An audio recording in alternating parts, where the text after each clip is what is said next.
Los pobres de espíritu.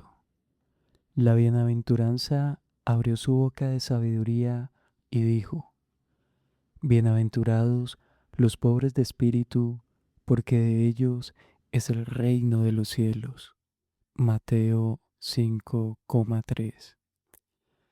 Todos los ángeles y todos los santos y todo cuanto haya nacido jamás deben callarse cuando habla esta sabiduría del Padre, porque toda la sabiduría de los ángeles y de todas las criaturas es pura necedad ante la sabiduría sin fondo de Dios. Esta ha dicho que los pobres son bienaventurados. Ahora bien, hay dos clases de pobreza. Una es exterior y es buena y muy loable para la persona que carga con ella voluntariamente por amor de nuestro Señor Jesucristo, porque Él mismo la soportó en esta tierra. De esta pobreza no quiero decir más, pero existe otra, una pobreza interior respecto a la cual hay que entender la palabra de nuestro Señor cuando dice: Bienaventurados los pobres de espíritu.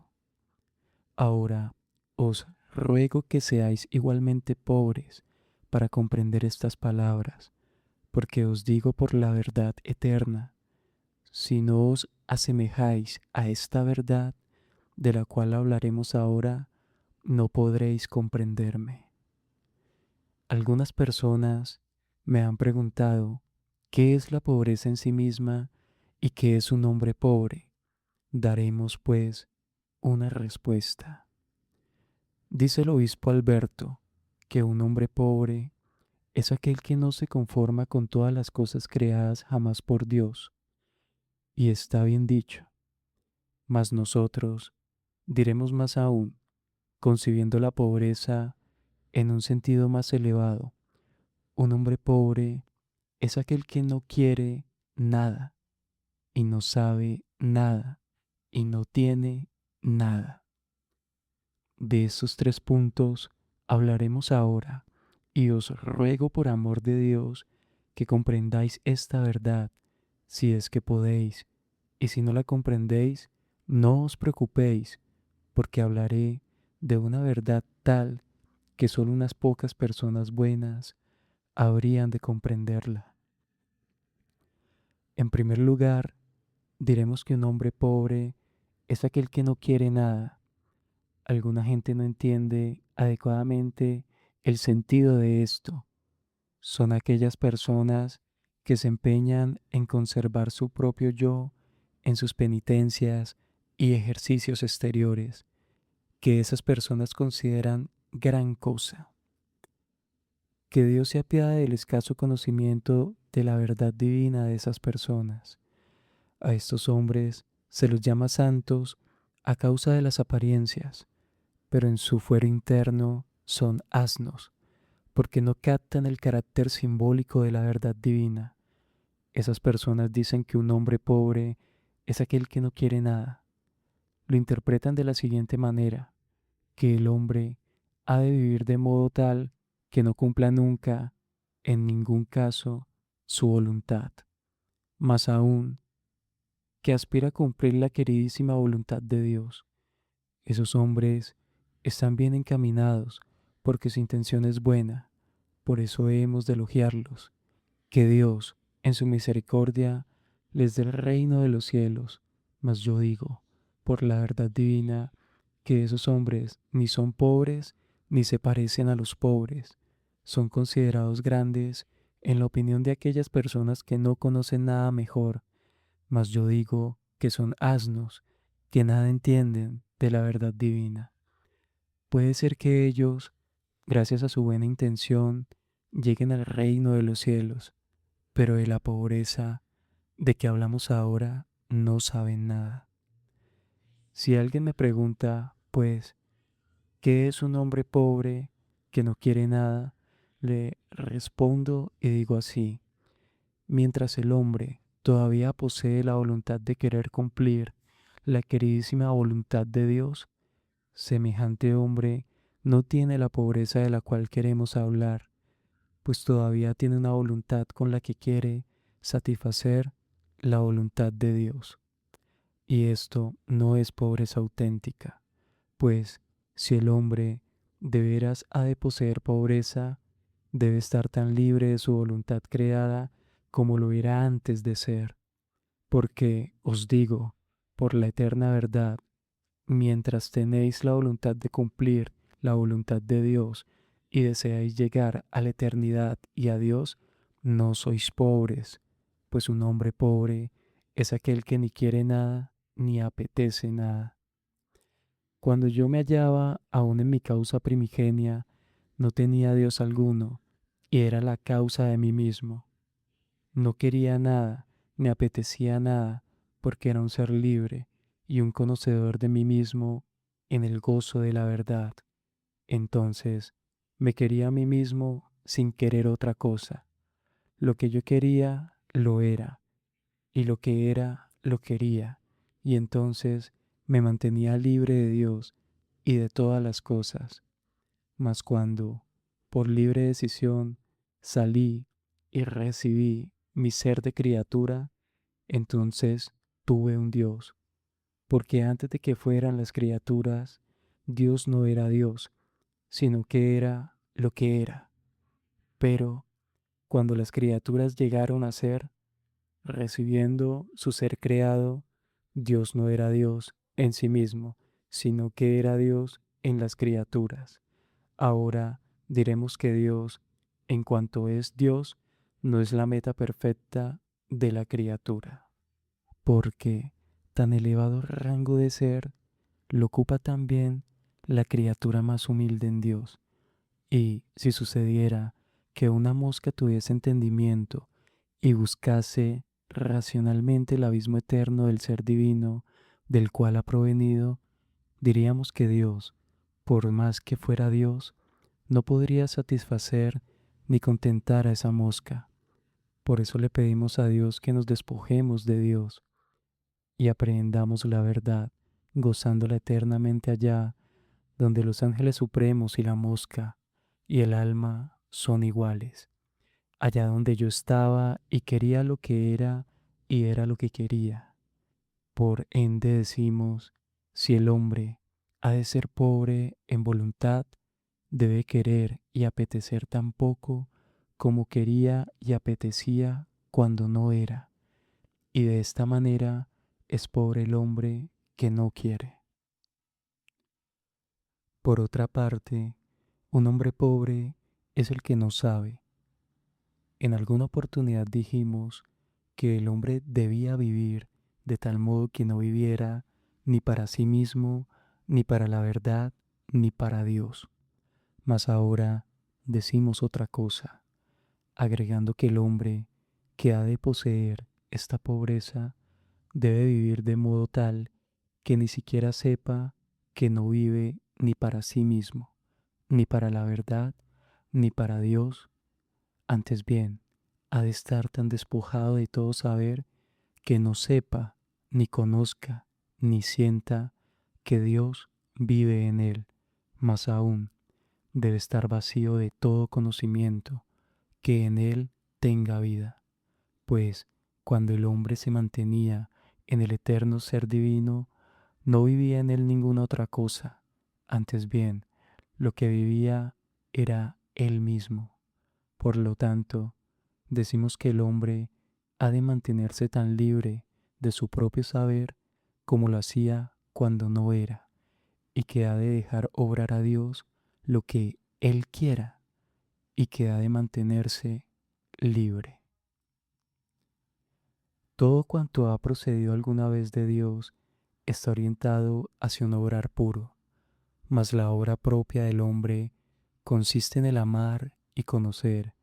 Ahora surge la pregunta de cuál es la cosa en que reside antes que nada la bienaventuranza. Varios maestros dijeron que reside en el conocer, algunos que reside en el amar, otros afirman que reside en el conocer y en el amar, y estos ya aciertan más. Pero nosotros decimos que no reside ni en el conocer ni en el amar. Más aún, hay algo en el alma de lo cual fluyen el conocer y el amar. Ello mismo no conoce ni ama como lo hacen las potencias del alma. Quien llega a conocerlo, conoce en qué reside la bienaventuranza. Este algo no tiene ni antes ni después, y no está a la espera de ninguna cosa adicional, porque no puede ni ganar ni perder. Por eso se haya privado también del saber de que Dios obra en él. Antes bien, es lo mismo que disfruta de sí mismo a la manera de Dios. Decimos pues que el hombre debe mantenerse despojado y libre de modo que ni sepa ni conozca que Dios opera en él. De tal modo, el hombre puede poseer la pobreza. Dicen los maestros que Dios es un ser y un ser racional y que conoce todas las cosas, mas nosotros decimos, Dios no es ni ser ni racional ni conoce esto o aquello. Por eso Dios es libre de todas las cosas y por eso es todas las cosas. Quien ha de ser, pues, pobre de espíritu, debe ser pobre en cuanto a todo su saber propio, de modo que no sepa nada de nada, ni de Dios, ni de criatura, ni de sí mismo. Por eso hace falta que el hombre aspire a no poder saber ni conocer nada de las obras divinas. De tal manera, el hombre puede ser pobre con respecto a su propio saber. En tercer lugar, un hombre pobre es aquel que no tiene nada. Muchas personas han dicho que es perfección no poseer nada de las cosas materiales de este mundo. Y esto es verdad, en cierto sentido, cuando uno lo hace a propósito. Mas este no es el sentido al que me refiero yo. Dije antes que un hombre pobre es aquel que no quiere cumplir la voluntad de Dios, más aún que el hombre viva hallándose tan despojado de su propia voluntad y de la voluntad de Dios como lo estaba cuando no era todavía. De esta clase de pobreza decimos que es la pobreza más insigne. En segundo término dijimos que un hombre pobre es quien nada sabe del obrar de Dios en su fuero íntimo. Cuando uno se mantiene tan libre del saber y conocer cómo Dios se mantiene libre de todas las cosas, esta es la pobreza más pura. Mas la tercera, de la cual hablaremos ahora, es la pobreza más extrema. Es aquella en la cual el hombre no tiene nada. Ahora prestad atención con empeño y seriedad. He dicho a menudo, y también hay grandes maestros que lo dicen, que el hombre debe estar tan libre de todas las cosas y de todas las obras, tanto interiores como exteriores, que pueda ser un lugar apropiado para Dios, en cuyo interior Dios pueda orar. Pero ahora diremos algo más.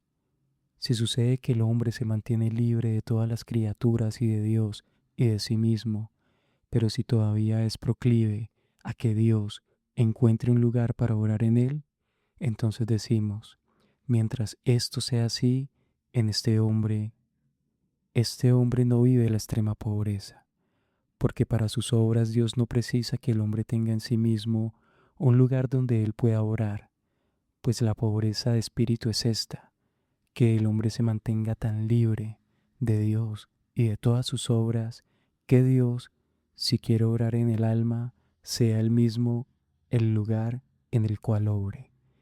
Y esto lo hace gustosamente, pues cuando encuentra así de pobre al hombre, Dios está obrando su propia obra, y el hombre tolera en su fuero íntimo a Dios, siendo Dios el hacedor en sí mismo. El hombre, en esta pobreza, reencuentra el ser eterno que ha sido, que es ahora y que ha de ser eternamente. Hay una palabra de San Pablo donde dice, Por la gracia de Dios soy todo lo que soy. Primera de Corintios 15:10. Mas ahora parece que mi discurso se mantiene por encima de la gracia y por encima del ser y por encima del entendimiento y por encima de la voluntad y por encima de todo apetito. ¿Cómo puede ser verdad entonces la palabra de San Pablo? A lo cual se responde que las palabras de San Pablo son verdad.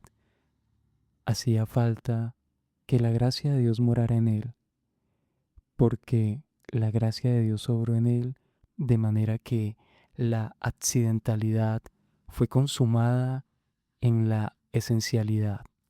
Cuando la gracia terminó, luego de haber hecho su obra, Pablo siguió siendo lo que era. Decimos entonces que el hombre debe ser tan pobre que no constituya ni posea ningún lugar en cuyo interior pueda obrar Dios. Donde el hombre conserva en sí un lugar, ahí conserva una diferencia. Por eso ruego a Dios que me libre de Dios, porque mi ser esencial está por encima de Dios en cuanto entendamos a Dios como origen de las criaturas. Pues en aquel ser de Dios, donde Dios está por encima del ser y de la diferencia, ahí estuve yo mismo, ahí quise que fuera yo mismo y conocí mi propia voluntad de crear a este hombre, a mí. Por eso soy la causa de mí mismo en cuanto a mi ser que es eterno y no en cuanto a mi devenir que es temporal. Y por eso soy un no nacido y según mi carácter de no nacido, no podré morir jamás. Según mi carácter de no nacido, he sido eternamente y soy ahora y habré de ser eternamente. Lo que soy, según mi carácter de nacido, habrá de morir y ser aniquilado, porque es mortal. Por eso tiene que perecer con el tiempo. Con mi nacimiento eterno nacieron todas las cosas, y yo fui causa de mí mismo y de todas las cosas. Y si lo hubiera querido, no existiría yo, ni existirían todas las cosas. Y si yo no existiera, no existiría Dios. Yo soy la causa de que Dios sea Dios. Si yo no existiera, Dios no sería Dios. Mas no es necesario saberlo. Dice un gran maestro que su atravesar es más noble que su emanar, y es cierto. Cuando emané de Dios, todas las cosas dijeron, Dios es. Mas esto no me puede hacer bienaventurado, porque ahí me llego a conocer como criatura. Pero en el traspaso, donde estoy libre de mi propia voluntad y de la voluntad de Dios, y de todas sus obras y del propio Dios, ahí me hallo por encima de todas las criaturas, y no soy ni Dios ni criatura. Antes bien, soy lo que era y lo que he de seguir siendo, ahora y por siempre jamás. Ahí siento un impulso hacia arriba que me lleva por encima de todos los ángeles. En este impulso se me da una riqueza tal que no me puede satisfacer Dios, con todo cuanto es como Dios y con todas sus obras divinas, porque en este traspaso obtengo que Dios y yo seamos una sola cosa. Quien no comprenda este discurso no debe afligirse en su corazón, pues mientras el hombre no se asemeje a esta verdad, no habría de comprender este discurso, porque se trata de una verdad no velada que ha surgido inmediatamente del corazón de Dios. Que Dios nos ayude a vivir de modo tal que hagamos esa experiencia por siempre, jamás. Amén.